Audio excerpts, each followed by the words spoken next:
So yesterday, or like last night, whatever it was, the Bears trade for Rams guard Jonah Jackson. And then today, this morning, the Bears trade for Chiefs guard / tackle who like kicked all around the line last year. It was one of the MVPs of the team, Joe Thuney, right? The former Patriot. And that the Chiefs aren't going to be able to pay. Is it Thuney or Toon? It's Thuney? I think it's Tooney. I think like almost like Looney Tune. I think it's Tooney. At least that's how I've heard it. I knew I had it wrong when I was saying it. That's why I stopped myself. I was like, I don't think this is right. Hey, but you asked. Yeah. Now I'm trying to like the Looney Tunes. Thuney! And it wasn't like that. Like, it's like Thuney. Thunster. Thunes. So the Chiefs weren't going to be able to pay him because they're about to give Trey Smith $11 billion, and they should. Like, Smith's a superior player. Tooney's getting up there in years. But, I mean, dude, it's an awesome job by the Bears. And Caleb Williams, to his credit last year, took credit for some of the sacks that he took. 68 sacks his rookie season.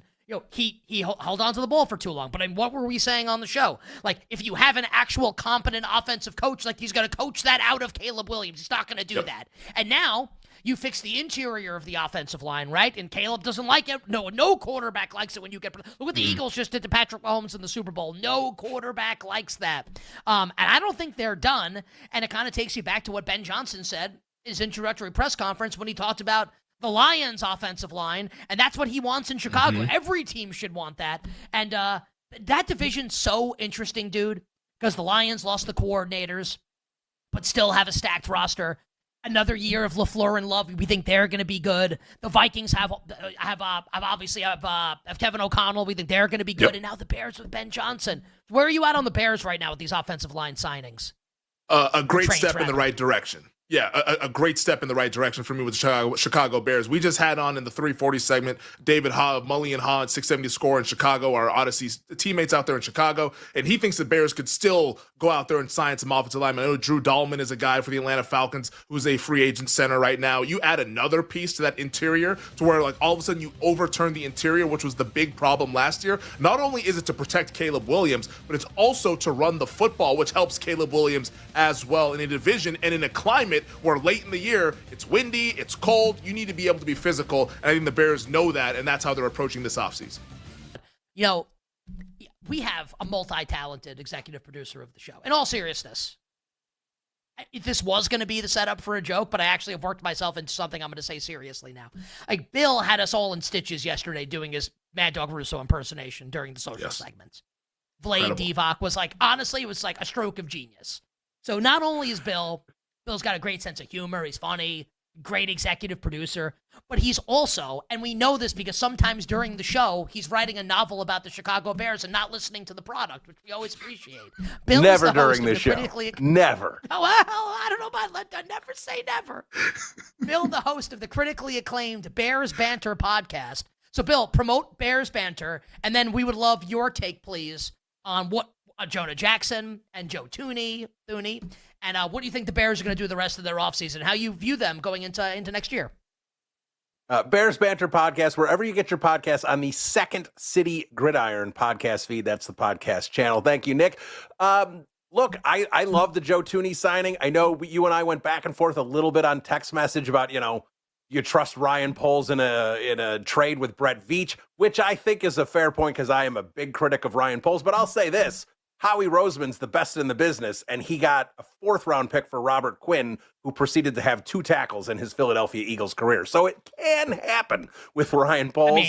I love that move. I like the Jonah Jackson move. That's the ultimate cherry pick I've ever heard in my entire life. Like, come on, man. Oh, the Ryan Poles list of trades is bad. So hopefully Thuney and Jackson here. Everyone's like, around. like he ripped off the Chiefs, and I'm like. I'm Joe Thuney might have played. Why do I keep calling him Thuney? I don't know. He should change his. He should. Why is his name spelled like that? Because he should take out the H. No, but like phonetically, you would pronounce it Thuney, right? Yeah, phonetically. Yeah, you would look. You would think it was Thuney. I agree. Yeah. So like he's made up a pronunciation for his name. Like he's like, no, actually, like I made this up. Here you go. Who knows? It could be Thuney. I mean, Matt Rule is like Matt Roulette, but everyone just called him Rule, and he just goes with it. So you never know. Is that true? It's actually Matt Roulette? Yeah. He said it. He said it like a couple off seasons ago, like when he first took the Nebraska. He's like, yeah, French? It's actually Roulette. I'm assuming it sounds like it, but But everyone just said Rule, and he's like, I guess I'm Rule. I have a Tyrod to Rod situation. I have Bill, just continue, please, because we could do 3 hours just on the last 10 seconds of the show. Go on, please.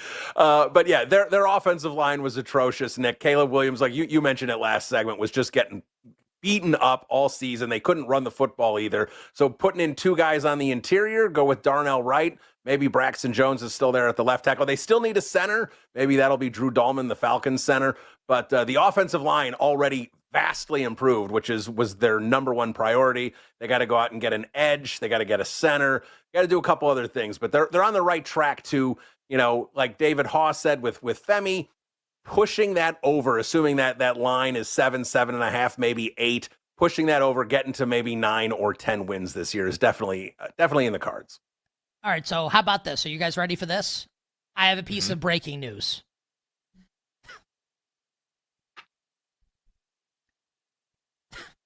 Six 6:42 p.m. Eastern, Wednesday, March 4th, 2025. So the final segment of the show is about to start.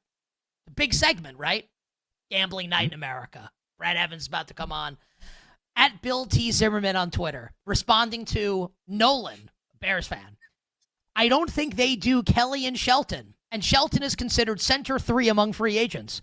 Dahlman, who Bill just referenced, is going to be a 2-year guaranteed deal. So I think go Dahlman, short-term at guard in free agency, draft interior O-line and hope for greatness there, and then turn to drafting center when you have an opportunity to draft someone you love. Bill, your thoughts? Are you claiming that is a Bears novel that I wrote? Because I actually write articles for Windy City Gridiron. That I don't do during the show. But yes, I will get on social media from time to time, Nicholas. I will. That does happen. Look.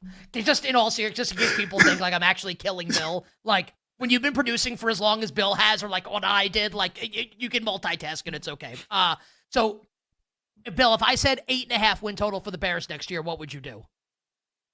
8.5. I'd still take the over, but I'd want to know where the juice is, because that's the number right there. That's where it's going to teeter. I feel like our baby boy's all grown up.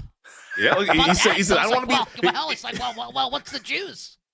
He said I'm not laying minus 180 if it's 8.5. We want to lay something a little bit more palatable. Yeah, love it. Our baby boy's all grown up, which is ironic because Bill's a lot older than all of us. Bill, thank you very much. We'll hear from you later in the show. You got it. Anything else here, Femi, on the Bears with Jonah Jackson and Joe Thuney now in tow? Joe Thuney. I would say I generally agree with Bill on the over. Now, I still want to see what they do next week, especially once the tampering period begins. But if they go out there and sign Drew Dahlman, how could you not be optimistic? Because this time last year, we're all raving about Caleb Williams being the best player in the draft. He clearly has that ceiling. So the Bears, they could definitely be a team that has a big improvement, which I know a lot of people expect. But I think it actually might come to fruition this year to where we're all on it and maybe we all just win, as opposed to last year when everyone was on it and everybody lost.